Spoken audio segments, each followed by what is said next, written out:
I want to actually spend a few minutes talking with you and kind of introducing what we're going to be talking about over the course of this series. And if you can do more than one thing at once, which I know is not always easy for us as men, but if you can do that, I want to invite you in those black folders on your table. There should be some half-page teaching notes that'll say "Be Love" at the top, and they'll have some different lines on there and some different words and places and some blank spaces that if you want to fill in as we go and kind of take some notes of what I'm talking about with you tonight, you're welcome to do that. I want to encourage you to do that as we make our way throughout the series. So I want to spend about 20, 25 minutes with you and kind of introduce what we're going to be talking about here. As I've mentioned to you before at our last series, as we pointed ahead to winter, if you've gotten emails from me or whoever invited you to come to Man Day, perhaps you've heard from one of them, that we're beginning a series together this winter over the next few weeks together called Be Love. And it's actually a series that is a continuation of a conversation we began together last spring in our April and May series, a series called Be Strong. And so you can see the connection there with those. But both of these series were actually inspired by words that we read from an early church leader, a guy by the name of Paul, who perhaps some of you have heard of or maybe are somewhat familiar with. But Paul was a church leader 2,000 years ago. And he has an interesting story. When he first started out, he actually wasn't part of the church at all. In fact, he was kind of put off by this whole Jesus movement. He thought it was heresy, and in fact, he thought it was God's mission for him to wipe this thing called the church out. And so that's what he was up to, and that's what he was doing. And thankfully, miraculously, one day, Jesus actually supernaturally appears to Paul and confronts him and says, "Listen, Paul, you're mistaken. You think you're serving me in the things that you're doing, but you're actually fighting against me." And through this whole experience, Paul began to understand who Jesus was and what Jesus had done for him. And he humbled himself. He bent his knee to Jesus and said, "You know what? I've been giving my life to fighting against you, and now I'm going to give my life to telling everybody I come in contact with about you." And so that's what Paul spent the rest of his life doing. And he went on to start churches all throughout the known world at the time. He became one of the great church leaders in all of history for Jesus Church. And as part of that, he would start churches in these different cities all throughout the known world. And then he'd correspond with them with letters, and he'd write to them and give them instructions and address things that were going on in those churches. And many of those letters that he wrote actually ended up in our Bibles. And one of the letters that we started looking at last spring that we're going to continue looking at together tonight is a letter that he wrote to a church that he helped start in an ancient city called Corinth. It was in ancient, modern day Greece. Officially back in Paul's day, it was a Roman city. It was a very popular city. It was a well-populated city. It was right on the coast. It was very affluent. There was tons of diversity. And as a Roman city, it came with all the sights, sounds, and sins of Roman culture. I mean, it was just everything you could imagine. Probably not unlike many major big-time cities that we have in our country, in our world today. And so Paul started a church there knowing that they would have they would have lots of potential to make a big impact for the name of Jesus and for what Jesus was doing in the world.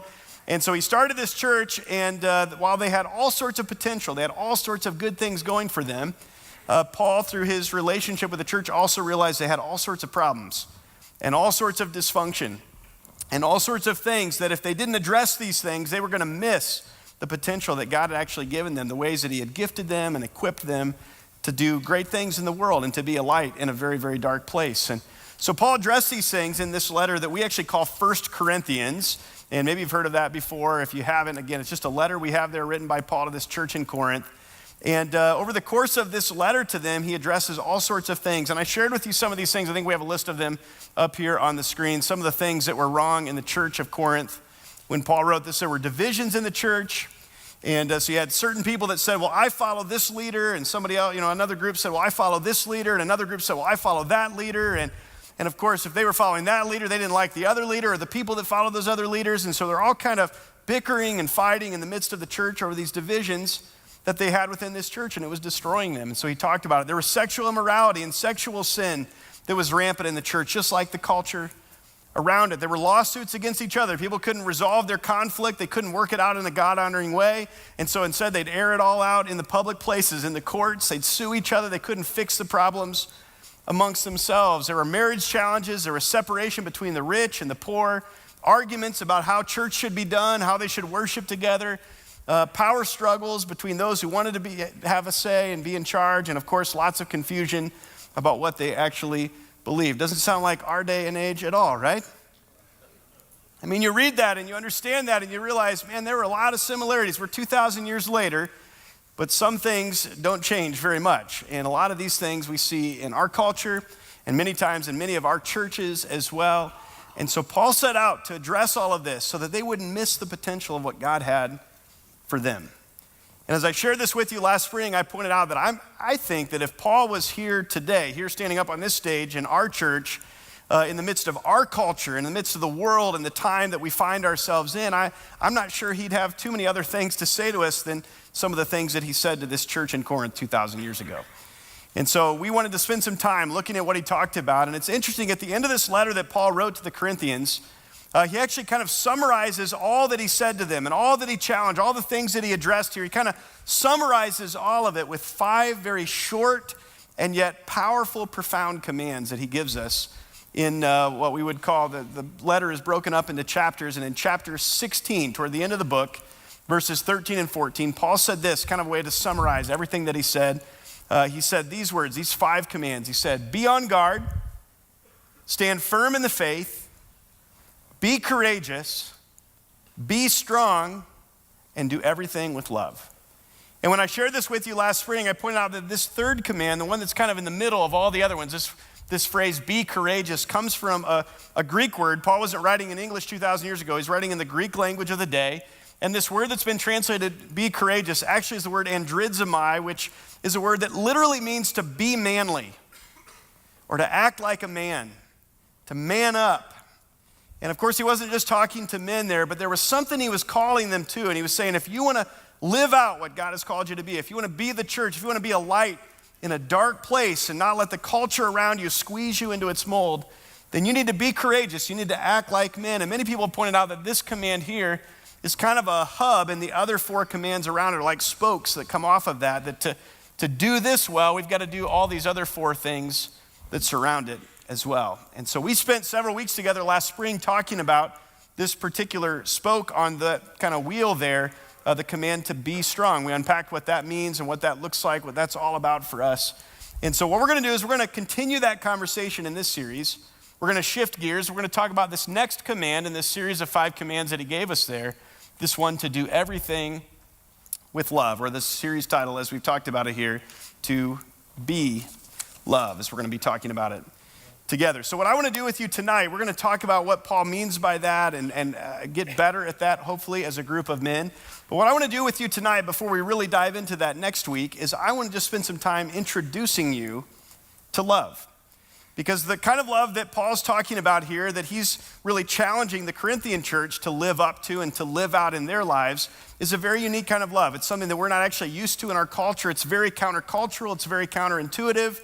And so I want to kind of introduce you to that tonight before we unpack it and talk about it and talk about what it looks like in our lives to live out this kind of love, to be this kind of love in the lives of people all around us. So I want to introduce you to that tonight. You see, I believe that God actually created all of us to do exactly what we're talking about in this series, that God created us to be love and to do everything with love. And what I want to give you tonight is kind of a series big idea that will hopefully set the stage for why we're going to have the conversations that we're going to have is this, and you'll see this in your notes there.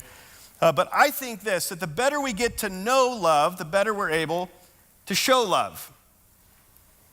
And there's something about, okay, if we were made to do this, if God created us for this, if he's calling us as men to live in this way, to do everything with love, to be love to those around us, if we're going to do that, if we want to show love to others, I think the better we get to know love, the better we'll be able to do what he's calling us to do here, to be able to show love. And so we're going to spend the next several weeks trying to get to know love better, what it is and what it's all about, what it looks like for us. And the way that we're going to do that is by looking at 2 different things together. We're going to get to know love better over these few weeks by looking at first an explanation of love that God's given to us, and then also by looking at the example of love or the examples of love that God's given to us as well. When it comes to the explanation of love that God's given to us, we're actually going to be looking at this same letter that we've been looking at last spring and that we're going to look at in this series as well. This letter to the Corinthians, the 1 Corinthians book that we have in our Bibles. And those commands that I read for you a moment ago came from chapter 16, but we're going to back it up just a few chapters where Paul actually writes what many people refer to as the great love chapter in 1 Corinthians chapter 13. And we're going to spend the next several weeks just unpacking what Paul has given to us there. He's created a great picture. He's painted a kind of almost created a puzzle for us with all these different pieces that when we put them all together, we get this beautiful picture of what love is, the unique kind of love that God created us to be, that he created us to live out and to demonstrate and to do everything with. And so we're going to be looking at that together. We're going to unpack that explanation of love that God has given to us through Paul in 1 Corinthians chapter 13. And then the other part of that, as often as we can, is we're going to not only lean into this explanation of love, but we're also going to look to God's examples of love that he's demonstrated to all of us. One of the things that we believe about God is that God, when he made us as human beings in the beginning, he made us in this way. We describe it this way. He made all of us in his image.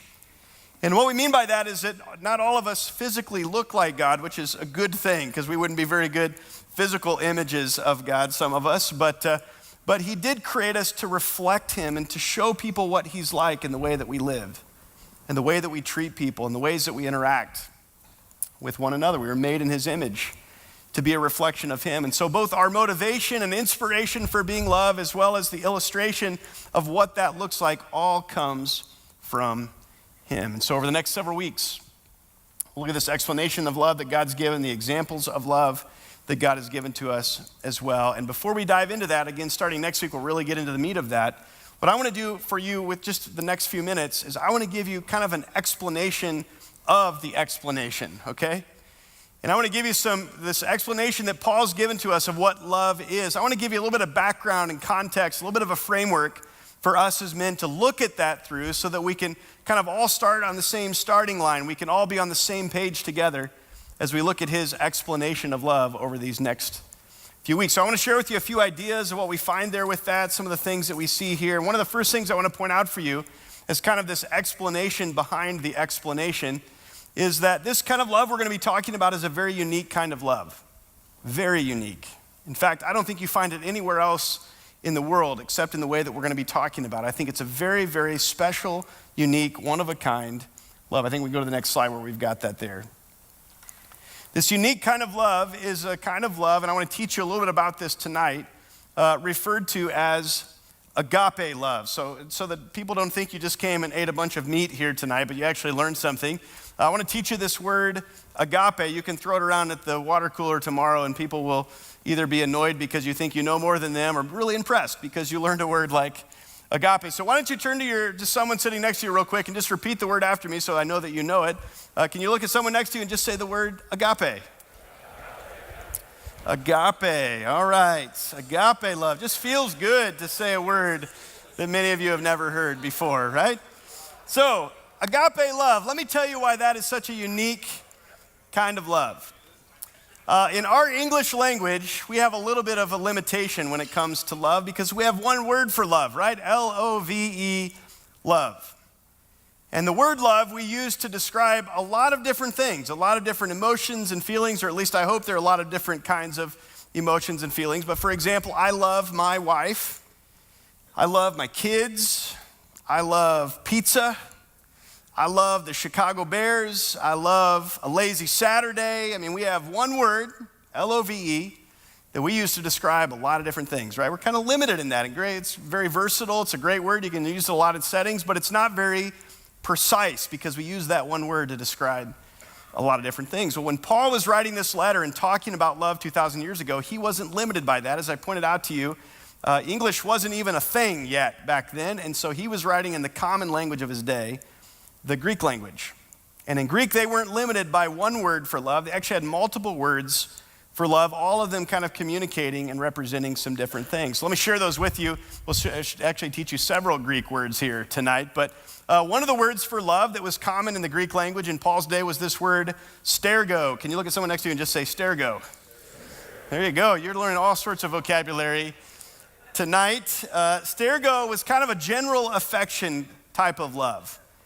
Is this general affection or affinity that you have for someone or something? It might be the kind of love that you have for your car. It might be kind of the love that you have for If you have a dog at home, or if you're one of those weird people that actually like cats, maybe the love that you have for your cat. It's just kind of this warm, general affection that people had. It wasn't actually a very common word for love, but it was something that was used. And this, of course, is not what Paul's talking about in this when he says to do everything with love. Another word was the word eros. We actually get our word erotic from this. And this implies exactly what you think it does, the more physical, sexually intimate kind of love, which probably perks all of your ears up because it's one of, guys, most of the time, one of our favorite kinds of love, right? And again, it carries all the different things that you think about with that. The sensuality, the impulsiveness, the spontaneity, the passion. Again, we get our word erotic from that. And I'll point out for you, this kind of love certainly does have a place. I believe God actually created us for that in the right settings and in the right relationships and in the right context, of course, in the context of a marriage.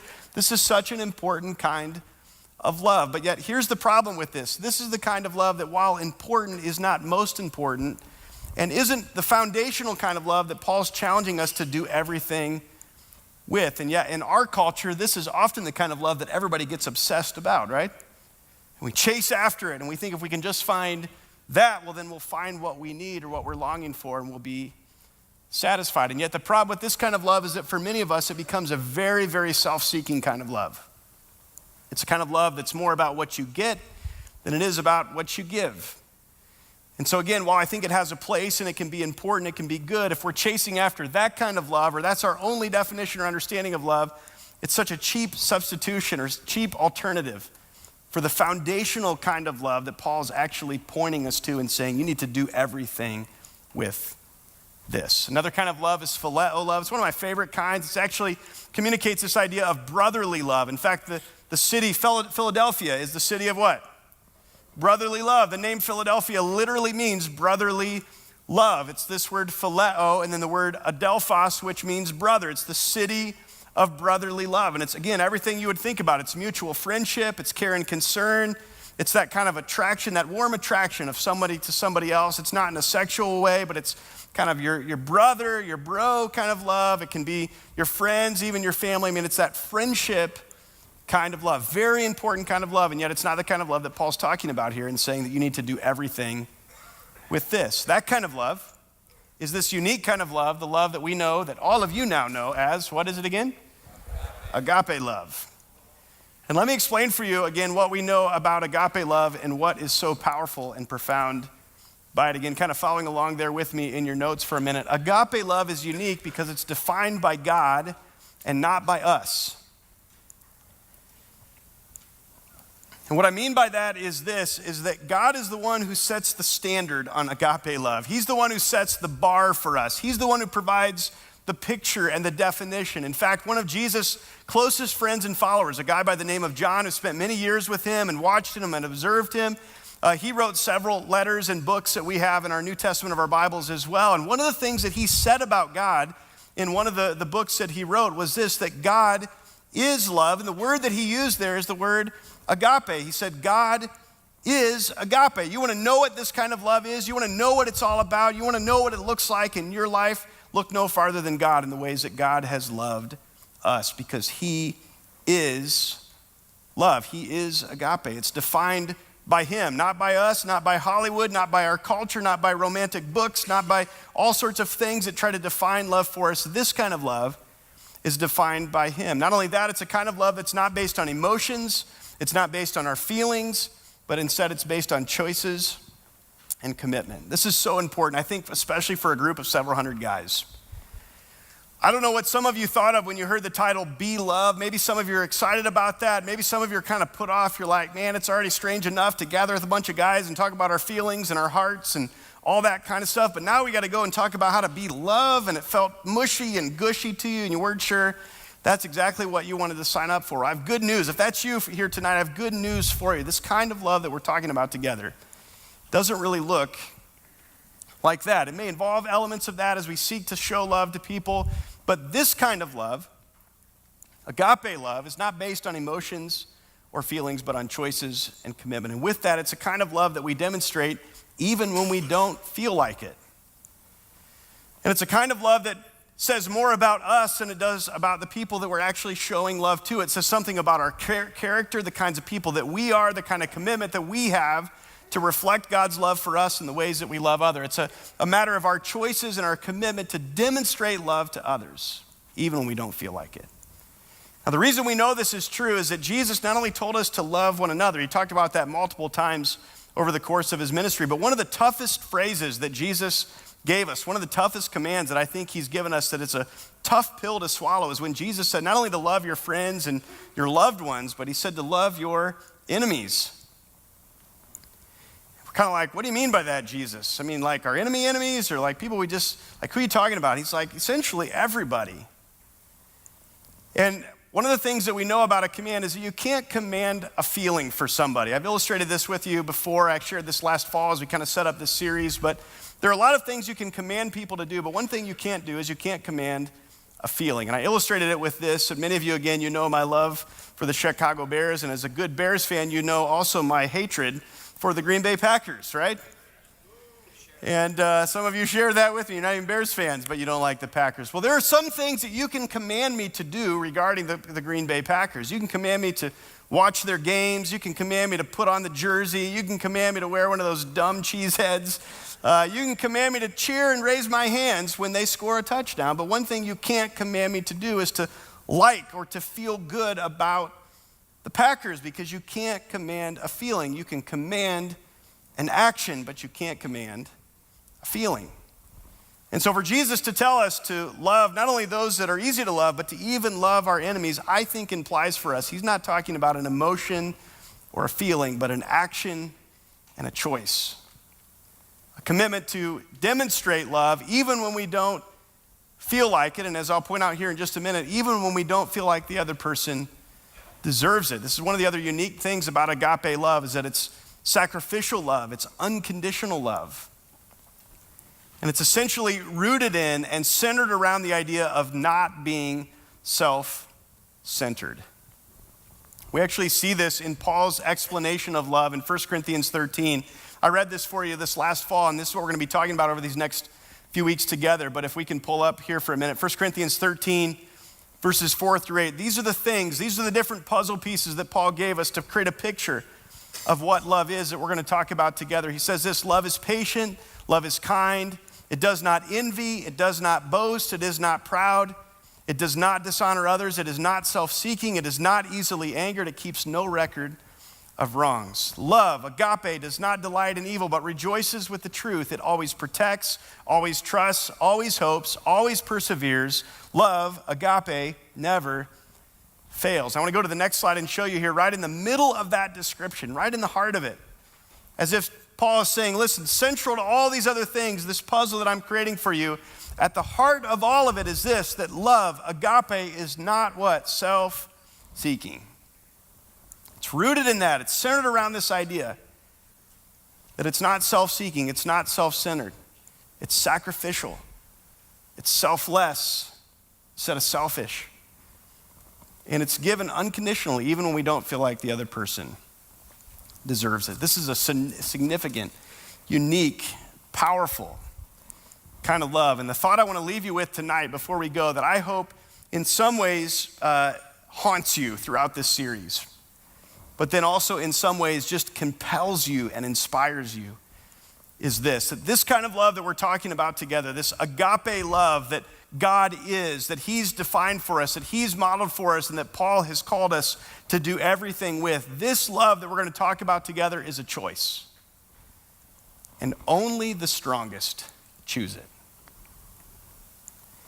I hope those words, man, I hope every time we talk about one of these things, when we say that love is patient or it's kind or all these different things that we're talking about, is as you have opportunities to put it into practice and to live it out, and you encounter people or your kids or your spouse or the girl that you're dating or whoever it might be, your supervisor, your coworkers, as you interact with them and you think about being love and doing everything with love, one of the things that I hope goes through your mind is that this idea that the love that we're talking about, this love is a choice, and only the strongest among us choose it.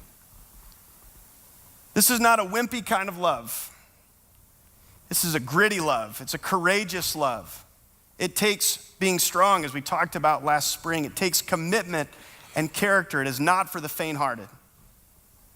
This love is a choice, and only the strongest will choose it. And the other thing I want to point out for you that I think is so important in this series as well. Not only will only the strongest choose it, but only Jesus can help us to choose it. And here's what I mean by that. Over the course of this series, I don't know where everybody's at tonight. I don't know if you are resolved on Jesus, you're committed to following after Jesus, you've given your life to Jesus, and if that's you, I hope you lean into him in every way over the course of this series. But for some of you, if you're here and you're unresolved, this is your first time in a church, or you're not really sure what you think about Jesus or what he's done for you and all those kinds of things, we're glad you're here as well. And here's my challenge for you. I think what you're going to find as we walk through this series and talk about these things, that it's going to be very practical for you. I think you're going to find there are a lot of things, even if you're not a follower of Jesus, that you can apply to your life, and it's going to make your life better. But here's what I think you're also going to find. That most of us, as we want to do these things, as we see the value in these things, as we see the potential in living our lives this way, we're also going to find that we're not going to be very good at it without Jesus. You see, Jesus is the one who perfectly modeled and demonstrated what this kind of love looks like. He's the one who defined it for us, even to the point 2,000 years ago, of dying on the cross, not for friends, not for people who celebrated him, who honored him, but for people who were yelling, "Crucify him." And he died for his enemies as a way of demonstrating and showing us what this kind of love looks like and is all about. And not only that, because he did that, he actually makes it possible for us. All of us come into the world with actually a bend toward being extremely self-seeking and thinking about and worrying about ourselves first and foremost. He's the only one, I think, and I think you'll find, that can help us do better than that. That can help us find a way of life that is outside of just worrying about ourselves, but actually is able to and desiring to be love with others around us. So wherever you're at on that spectrum of things, I hope you'll at least not only hear these very practical things and try to put them into practice, but that you'll be open to Jesus and what he wants to do in your life over the course of this series, because I think if you'll lean into him as well as leaning into the truth that we're going to be talking about, well, I think all sorts of things can get better and be changed in the relationships and the spaces that we find ourselves in the context of our everyday lives. And so this is what we're going to talk about together. We'll start unpacking some of that next week. Very excited about that. We'll kind of flip the script next week. I'll do some more of the explanation on the front end and then let you discuss that together. But I think we've got a tremendous journey ahead of us over these next 6 weeks. And I know for me, I've told several of you guys, I've been deeply convicted and challenged as I've wrestled through a lot of this and preparing to share it with you. And my hope and prayer is that each one of us will be as well. And we'll be better men because of it. And we'll have better marriages because of it. We'll be better dads because of it. We'll be better coworkers and neighbors and people in general, because we're choosing to do exactly what this little tattoo on this arm says, to be love, just as Jesus was to us and just as he invited us to be with him and for the world. So I want to pray that for you tonight, and then we're going to wrap things up together. And then, like I said, next week we'll kind of dive into our normal rhythm of how we do things week to week. Sound good? All right, before I pray for us, a couple quick things as far as cleanup tonight. As I said, we'll have some things out there. I think there's some to-go containers that they're packing up right now. So you're welcome to take any of those that you wish home and enjoy those. And I think the coleslaw will make your vehicle smell really good for tomorrow. So you can take that with you. But encourage you to take some of that. As far as cleanup, many of you know the drill.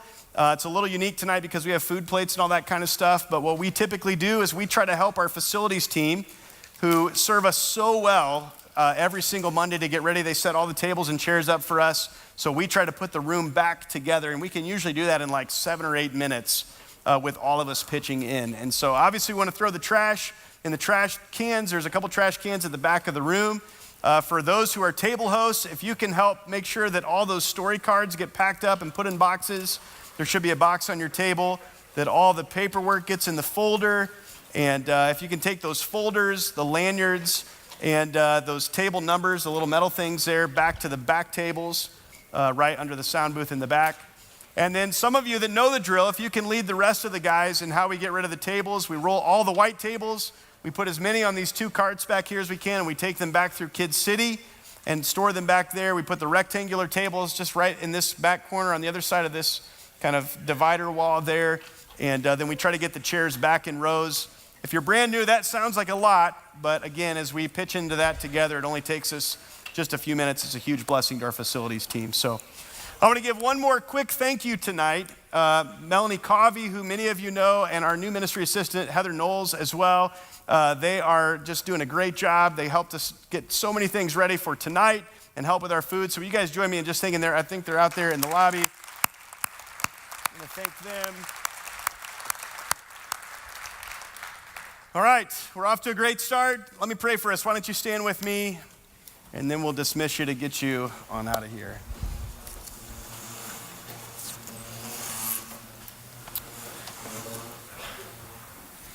Before I pray, one last quick thing. Several of you mentioned that you have been here for all 5 years. Our system is not foolproof. So if that's you, we didn't mean to overlook anyone. So if that's you, email me. I'll send that out in the email this week as well. But we want to get you one of those jackets. If you've been here all 5 years, we want to honor that. And so if you weren't on that list but should have been, please make sure and let me know, and we'll make sure to get you sized up and get you one of those, okay?